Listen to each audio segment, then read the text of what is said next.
अस्सलाम वालेकुम।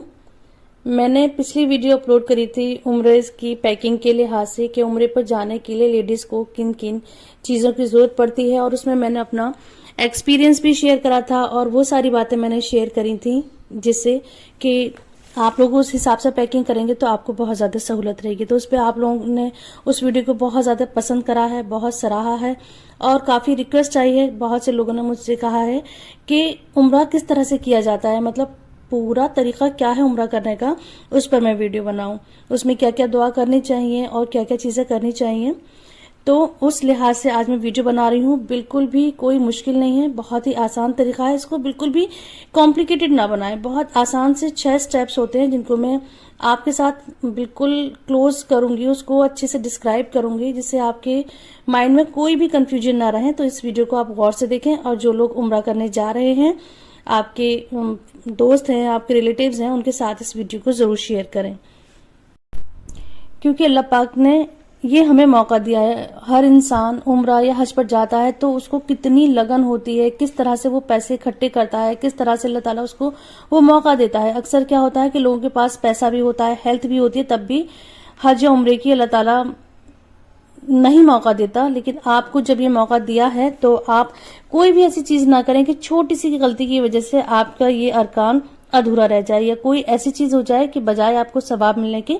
खुदा ना खास्ते उस पर गुनाह मिल जाए या आप पर दम वाजिब हो जाए। तो इस लिहाज से मैं बता रही हूँ। तो देखिए 6 स्टेप्स होते हैं, तो वो कुछ इस तरह से हैं। पहला है एहराम, दूसरा है तवाफ, तीसरा है 2 रकात नमाज निफल, और चौथा है आब जमजम पीना, पांचवा सही, और छठा है कसर। क्योंकि मैं लेडीज के हवाले से बता रही हूँ तो मैं यहाँ पे कसर बताऊंगी। जो कसर में बालों को थोड़ा सा ट्रिम किया जाता है। तो इन सारे 6 पॉइंट की मैं डिटेल अब आपके साथ शेयर करती हूँ। तो मैं अपना बता रही हूँ, मैं इंडिया में रहती हूँ, तो हम लोगों ने दिल्ली एयरपोर्ट पर ही जो अपने 2 रकात नमाज हमने निफल पढ़ी थी एहराम की नियत के लिए। तो हमने नमाज एयरपोर्ट पे ही पढ़ ली थी, और जो हमारे साथ जेंट्स थे उन्होंने जो एहराम पहना था वो एयरपोर्ट पर ही पहन लिया था। बस अब हम फ्लाइट में बैठ गए थे और हमारा सफर शुरू हो गया था। काफी टाइम के बाद जब मीकात आता है, जिस जगह पे हमें प्रॉपर एक पर्टिकुलर प्लेस होता है जहाँ पे हमें उम्रे की नियत करनी होती है, तो मीकात आता है तो फ्लाइट में अनाउंसमेंट होता है, कहा जाता है कि जो लोग उम्रा करना चाहते हैं वो अपनी नियत कर लें। तो तब हम नियत करते हैं उम्रे की। तो आप लोग भी इसी चीज को करिएगा, अपने घर से या एयरपोर्ट से ही उम्रे की नियत नहीं कर लिएगा, क्योंकि बहुत देर पहले अगर हम नियत कर लेंगे तो जो उसमें बहुत सारी शर्तें होती हैं, अगर खुदा ना खास्ता उसमें से कुछ भी हमसे मिस्टेक हो जाती है तो हम पर दम वाजिब हो जाएगा। तो इसलिए मीकात पर ही आप भी उसकी नियत करें। तो जब अनाउंसमेंट हुआ था तब हमने नियत करी थी। और इस नियत के साथ साथ क्या होता है कि चेहरे पे कोई कपड़ा नहीं लगना चाहिए, हाथों में ग्लव्स नहीं होने चाहिए, हमें कोई बाल वगैरह नहीं ट्रिम करने हैं, नाखून ट्रिम नहीं करने हैं, कोई खुशबू नहीं लगानी है। जो इसकी पाबंदियां होती हैं उन सारी पाबंदियों का हमें एहतराम करना है। और अब हमें यहाँ पे ज्यादा से ज्यादा तलबिया का विर्द करना है। जब तक हम काबे तक नहीं पहुंचते हमें तलबिया पढ़ते रहना है। तो ये कुछ इस तरह से है, लब्बैक अल्लाहुम्मा लब्बैक लब्बैक ला शरीक लक लब्बैक इन्नल हम्दा वन नेमता लक वल मुल्क ला शरीक लक। अच्छा, ये तो हो गया एहराम। अब दूसरा पॉइंट है तवाफ का। तो हम लेट नाइट अपने होटल पर पहुंचे थे, मतलब जब हम मक्का पहुंचे थे तो हमें अपने होटल पर पहुंचते पहुंचते काफी देर हो गई थी। तो ये कोई शर्त नहीं है कि जैसे ही आप मक्का शहर में एंटर हो तो आपको फौरन, अगर उम्रे की नियत है तो फौरन ही आपको उम्रा करना है या फौरन ही हमें हरम में चले जाना है तवाफ के लिए। नहीं, ऐसा नहीं है। हम लोग पहले रूम पर गए थे, हमने वहां पर थोड़ा सा रेस्ट करा था क्योंकि हम ग्रुप के साथ गए थे। तो जो हमारे लीडर थे तो उनका यही कहना था कि अपने साथ साथ दूसरों का हमें ज्यादा ख्याल रखना है। तो उम्रा चीज ही ऐसी है कि यहाँ पे ह्यूमैनिटी को ज्यादा से ज्यादा प्रमोट किया जाता है, ह्यूमैनिटी दिखाई जाती है। जितना हो सकता है दूसरों की मदद करनी चाहिए, जिस भी सूरत में हो सकती है। तो उन्होंने कहा था कि अपने साथ साथ दूसरों का भी ख्याल करें। हमारे ग्रुप में काफी बुजुर्ग लोग भी थे, तो उनकी वजह से हम लोगों ने फिर रात में थोड़ा सा रेस्ट करा था, क्योंकि नींद तो बिल्कुल आनी नहीं थी। बस ये था कि किसी भी तरह से बस जल्दी से जल्दी हरम में पहुंच जाएं और जल्दी से जल्दी हम काबे का दीदार करें। खैर, सुबह फजर की नमाज के बाद फिर हम लोग गए थे हरम में, और उसके बाद फिर हमने वहां पर सबसे पहले हमारी काबे पर नजर पड़ी थी। तो बेसाख्ता आंसू आ जाते हैं और मैं समझती हूँ सभी का ये हाल होता होगा। तो हमारा भी यही हाल था, बेसाख्ता आंसू चल रहे थे और दुआएं मांगना भी भूल गए थे। खैर, अब मैं आपको बताती हूँ कि सेकंड पॉइंट इसका तवाफ का है। तवाफ किस तरह से करना है। तवाफ में काबे के हमें 7 चक्कर लगाने होते हैं। तो इसकी जो शुरुआत करते हैं, जो ब्लैक स्टोन है, हजर अस्वद है, वहां से हमें शुरुआत करनी होती है। और इसको दिखाने के लिए, शो करने के लिए ग्रीन लाइट होती है। तो जहां से ग्रीन लाइट जल रही है, जहां पे काला पत्थर है, जहां पे संग अस्वद है, वहां से हमें तवाफ शुरू करना है। असल में तो इसको संग अस्वद को छूकर तवाफ की शुरुआत करनी होती है। जो चक्कर की शुरुआत करनी होती है वो हमें संग अस्वद को छूकर करनी होती है, लेकिन भीड़ इतनी ज्यादा होती है कि छूना पॉसिबल ही नहीं है। तो राइट हैंड उठाकर हमें इशारे से छूना होता है, क्योंकि हम काफी दूर होते हैं। तो हम हाथ से इशारा करते हैं और उससे वहां से तवाफ शुरू करते हैं। और हाथ उठाकर हमें ये पढ़ना होता है बिस्मिल्लाह अल्लाहु अकबर, और हमें इसका चक्कर शुरू करना है। तो ये चक्कर लगाते टाइम आप जो चाहें वो दुआएं पढ़ सकती हैं। आप कुरान की कोई भी सूरत पढ़ सकती हैं। आप चाहें कुरान देखकर पढ़ सकती हैं, चाहे यासीन शरीफ पढ़ें, चाहे सूरह मुल्क पढ़ें। आप हाथ में कुरान लेकर भी पढ़ सकती हैं, या जो दुआएं आपको याद हैं वो भी पढ़ सकती हैं। हमें दुआ पढ़नी होती है। और फिर हम आ जाते हैं रुकने यमनी पर, यानी यमनी कॉर्नर पर। तो इस हिस्से की बहुत ज्यादा फजीलत है। रुकने यमनी से लेके संग अस्वद तक बहुत ज्यादा फजीलत है। और यहाँ पर ये सुन्नत पाया गया है कि यहाँ पर ये दुआ पढ़ें, क्योंकि कहा जाता है कि यहाँ पर फरिश्ते खुद मौजूद होते हैं कि क्या दुआ मांगी जा रही है। तो ऐसी दुआ मांगे जिसमें दुनिया के साथ साथ आखिरत भी हो। आखिरत को पहले अफजल रख के दुआ मांगनी चाहिए। तो इससे बेहतर दुआ क्या होगी। इसके बाद फिर हम संग अस्वद पर आ जाएंगे। तो फिर से हमें हाथ उठाना है सीधा और छूने का इशारा करना है दूर से, और फिर कहना है बिस्मिल्लाह अल्लाहु अकबर, और हमारा दूसरा चक्कर शुरू हो जाएगा। इसी तरह से हमें 7 चक्कर पूरे करने हैं। और बीच में हमें बहुत सारी दुआएं पढ़नी है, बहुत सारी दुआएं मांगनी है। जब हमारे अल्लाह का शुक्र है खैरियत के साथ सातों चक्कर पूरे हो जाएंगे, उसके बाद फिर हमें 2 रकात नमाज निफल पढ़नी है। ये निफल नमाज हमें मकाम इब्राहिम के पास पढ़नी है, लेकिन भीड़ इतनी ज्यादा होती है कि बिल्कुल भी मुमकिन नहीं होता कि वहां पे हम निफल पढ़ सकें। तो आपको मस्जिद के अंदर जहां भी जगह मिलती है आप वहां पे नमाज पढ़ें। 2 रकात नमाज निफल पढ़ने के बाद अब हम आबी जमजम पियेंगे, जिसके कि वाटर कूलर वहीं रखे हुए होते हैं, पास में ही होते हैं। तो वहां हमें पेट भर के पानी पीना है, अल्लाह का शुक्र अदा करना है। और अब हम चलेंगे सही की तरफ। ये है हमारा तीसरा स्टेप उम्रे का। सही यानी 2 पहाड़ हैं, सफा और मरवा। इन सफा और मरवा पहाड़ के बीच में हमें चक्कर लगाने होते हैं। तो सफा से हमें चक्कर शुरू करने हैं, मरवा पे हमें खत्म करना है। तो सफा से मरवा जाएंगे वो 1 चक्कर, फिर मरवा से सफा आएंगे वो दूसरा चक्कर, फिर सफा से मरवा जाएंगे वो तीसरा चक्कर। इस तरह से हमें 7 चक्कर करने हैं। और जब जब हम सफा पर मौजूद होंगे या मरवा पहाड़ी पर मौजूद होंगे तो हमें काबे की तरफ रुख करके बहुत सारी दुआएं पढ़नी है। तो इसमें से कुछ खास दुआएं हैं वो मैं आप के लिए यहाँ पे मेंशन कर देती हूँ, लेकिन आप जो चाहें, जिस जबान में चाहें, आप उस जबान में अपने लिए, अपनी आखिरत के लिए, अपने बुजुर्गों के लिए, अपने उम्मत मुस्लिमा के लिए, सबके लिए खूब दुआ करें, सबके लिए खूब दुआ करें। और अपनी दुआ में मुझे भी याद रखें। तो यहाँ पर आपको खूब दुआ करनी है।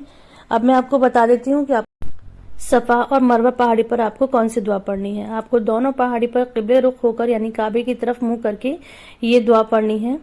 और जब आप इन पहाड़ियों के बीच में चक्कर लगाएंगे तब आप कोई सी भी दुआ पढ़ सकती हैं, कोई भी कुरानी दुआ पढ़ सकती हैं, या अपनी जबान में भी कोई दुआ मांग सकती हैं। अच्छा, क्योंकि वीडियो में सदका जारिया की नियत से बना रही हूँ, तो इंशाल्लाह इसलिए इस वीडियो को आप लोग देखेंगी, आप लोग सीखेंगी, और आप अपनी दुआ में इंशाल्लाह मुझे जरूर याद रखेंगी, और इससे मुझे बहुत ज्यादा इंशाल्लाह सवाब मिलने वाला है। तो मैं यहाँ पर आपको वो थोड़ी सी कमी बता रही हूँ, वो गलतियां बता रही हूँ जो अक्सर लेडीज यहाँ पर गलती करती हैं। मैंने देखा था कि जो ग्रीन लाइट है, जहाँ पे सिर्फ मर्दों को तेज चलने की इजाजत है, ग्रीन लाइट के बीच में मर्दों की जो स्पीड है चलने की वो तेज हो जाती है। तो मैंने देखा था कि कुछ औरतें भी वहां पे तेज स्पीड में चल रही थी, तेज चाल से चल रही थी। तो ये बिल्कुल गलत है। हमें लेडीज को अपनी जो चाल है बिल्कुल नॉर्मल रखनी है। जिस चाल से हम चल रहे हैं, जिस चाल से हम चक्कर लगा रहे हैं, उसी चाल से हमें चलना है। हमें अपनी चाल की स्पीड को नहीं बढ़ाना है। तो इस चीज का ख्याल रखना है। और दूसरा ये, अगर आपको लगता है कि हमें सफा से मरवा के बीच चक्कर लगाते में हमें वुजू की जरूरत पड़ रही है, तो बहुत से लोगों को मैंने बहुत सारी गलतियां करते हुए देखा था। तो मैं यहाँ आपको क्लियर कर दूं कि अगर आपको वुजू की जरूरत लगती है तो आप वुजू करें और दोबारा से उस चक्कर को कंटिन्यू करें। जैसे कि 4th चक्कर में आपको वुजू की जरूरत लगी है तो आप वुजू करें और चौथा चक्कर शुरुआत से शुरू करें, उसको चौथे से ही शुरू करें। अगर आपको छठे चक्कर में लगता है कि आपको वुजू की जरूरत है तो आप वुजू करें और फिर छठा चक्कर शुरू से शुरू करें। लेकिन यहाँ पे मैं साथ साथ ये भी आपको बता दूं कि 3 चक्कर से पहले अगर आपको वुजू की जरूरत पड़ती है, 3 चक्कर से पहले आप वुजू बनाते हैं तो आप पहले चक्कर से ही शुरुआत करेंगी। यानी आपका दूसरे चक्कर में अगर वुजू करने की जरूरत पड़ती है तो जब आप शुरू करेंगी तो पहले चक्कर से ही शुरू करेंगी। अगर आपको तीसरे चक्कर में वुजू की जरूरत पड़ती है तो आप वुजू करने के बाद फिर पहले चक्कर से ही शुरू करेंगी। तो इस तरह से हमें 3 चक्कर में तो ये शर्त है कि पहले चक्कर से ही शुरू करना है और 3 के बाद चौथे में ये शर्त शुरू हो जाती है कि आप जिस चक्कर को कर रही हैं उसी चक्कर से हमें कंटिन्यू करना है। तो उम्मीद करती हूँ कि ये बात क्लियर हो गई होगी। बहुत सिंपल सी बात है, लेकिन इस चीज का बहुत ज्यादा ख्याल करें। ये छोटी छोटी सी बातें हैं जो हमें पता होनी चाहिए उम्रे पर जाते वक्त, तो आप लोग इस चीज का ख्याल रखिएगा। अच्छा, लास्ट जो हमारा चक्कर होगा, जो हमारा 7वां चक्कर होगा, वो मरवा पर जाकर खत्म हो जाएगा। अब हमें यहाँ पर बहुत सारी दुआएं करनी है और इसके साथ साथ हमारा 5वां जो पॉइंट है वो कंप्लीट होता है और इसके साथ अब छठा पॉइंट शुरू हो जाता है कस्र। कस्र में जो लेडीज हैं उनके थोड़े से बाल नीचे से ट्रिम होते हैं, एक पोरा या 2 पोरे के बराबर बाल ट्रिम होते हैं। तो यहाँ भी मैं एक बात बता दूं आपको कि जब भी आप कस्र करवाएं तो अपने महरम से करवाएं, जो भी आपके साथ हैं उनसे कस्र करवाएं, उनसे ट्रिम करवाएं बालों को। लेकिन ये भी शर्त है साथ में कि उनका पहले जो हल्फ होता है, जो उनके बाल कटने होते हैं, जो वो उनके सर पर उस तरह लगता है, बाल उतरते हैं, उसके बाद ही वो आपके बालों को कट कर सकते हैं। ऐसा नहीं है कि उनके बाल कटे नहीं हैं और वो आपके बाल काट दें, ऐसा बिल्कुल भी नहीं है। पहले उनके बाल कटेंगे, उसके बाद ही वो आपके बाल कट करेंगे। तो हमारा तो नहीं हुआ था इस जगह पे, हम लोग अपने होटल आ गए थे, वहां जाके इत्मीनान से हमारे बाल ट्रिम हुए थे, क्योंकि वहां पर जो शुरता है वो रुकने भी नहीं देते हैं और थोड़ा सा अनईजी भी लगता है वहां पे बाल को कट करवाना।